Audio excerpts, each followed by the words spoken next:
HarperCollins presents Out of the Blue, the inside story of the unexpected rise and rapid fall of Liz Truss, by Harry Cole and James Heale, read by Emily Pennant-Rea.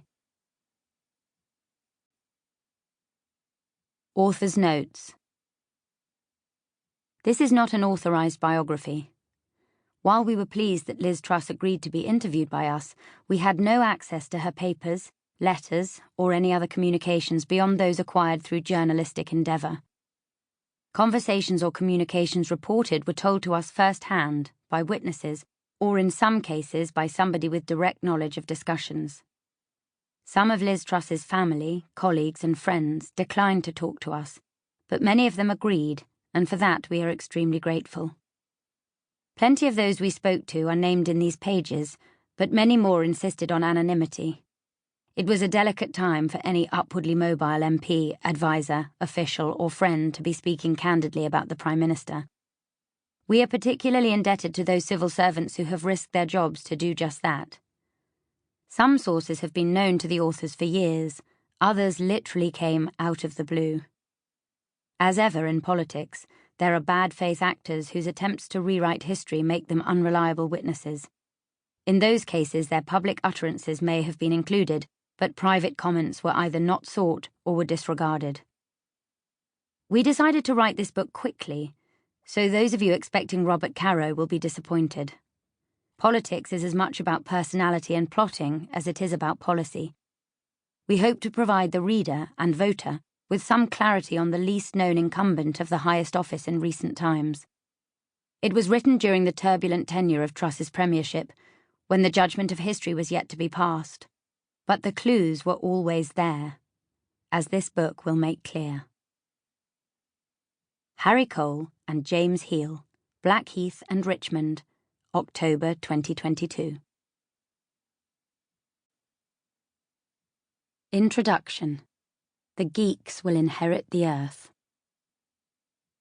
Not many politicians get to play Wembley, but Liz Truss was standing in the wings of the vast concert venue in West London on the 31st of August 2022. After a brutal 7 weeks of Conservative Party civil war, she would take to the stage resoundingly the bookies' and pollsters' favourite to be Britain's next Prime Minister. While the crowd was not exactly roaring, over the noise of 5,000 London Tories and some cheesy dance music, an aide said, "How surreal is this? You're about to be PM." "My whole life has felt surreal," she replied. While a relentless focus lasting over 20 years got Truss to the cusp of power, even that day her rise was still baffling to many.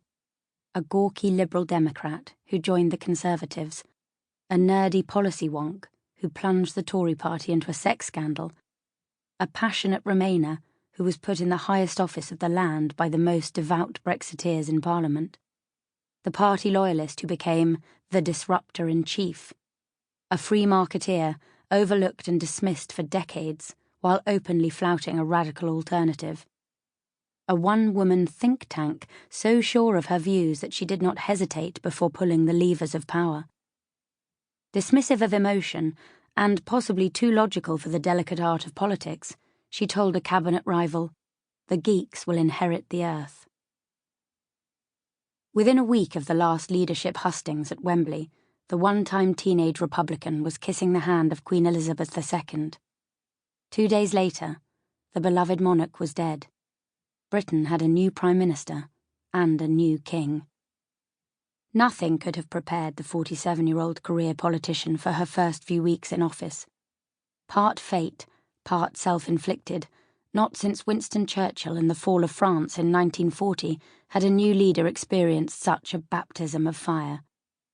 A different war on the European continent left Britain teetering on the brink of recession, with families facing a winter of misery as the soaring price of energy left millions risking destitution.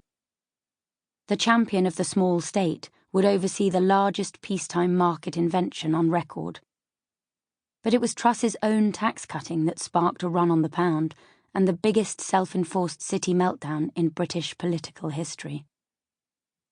Truss had promised to be the disruptor-in-chief. Unfortunately for her, almost all of that disruption occurred for the financial markets, Sample complete. Ready to continue?